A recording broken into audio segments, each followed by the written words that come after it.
And now, a program segment from the NPT production of Memories of Nashville. You know, in the 50s and well into the 60s, you could always get a good milkshake at most restaurants in Nashville, but you couldn't legally buy liquor by the drink. No glass of wine with dinner, no cocktails before your meal. But in 1967, that all changed. You could get whiskey. That wasn't the issue, because you could buy it at the liquor store, but if you carried it to a restaurant anywhere, you had to brown bag it. So the big thing was brown bagging liquor.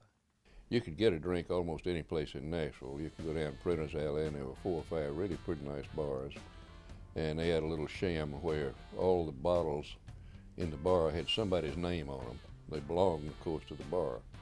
But I expect my name was on half a dozen around about town. You realize and were told by hotel chains, restaurants, we can't come to Nashville. Nashville's off limits until you have liquor by the drink, where we can have a bar. It got to be a real issue to have this referendum. And there were some other good reasons. It was illegal, so you couldn't tax it. Some enforcement people were suspected of taking payoffs to either give tips on when the raid was going to be or not to have the raid. And it was just a kind of a messy, loose situation. We did it as if it was a political campaign and organized ward by ward.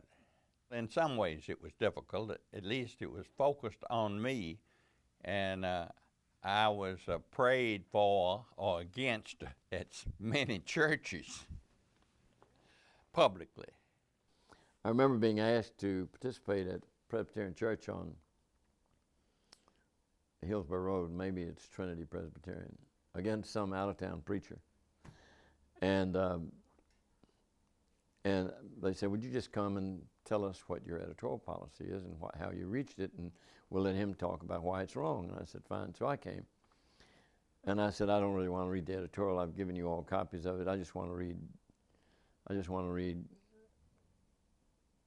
little story in the Bible about the marriage feast at Cana, in which water was changed into wine. I read that. And it really sort of blew the minister's mind. I mean, he talked for 40 minutes. It took me 5, it took him 40. Jesus and I won. When we won getting the help we thought we should get from many people, we inveigled the city, or the police closed their bars down 3 weeks before the referendum. And boy, did we get help. And it's a big factor in getting the referendum passed.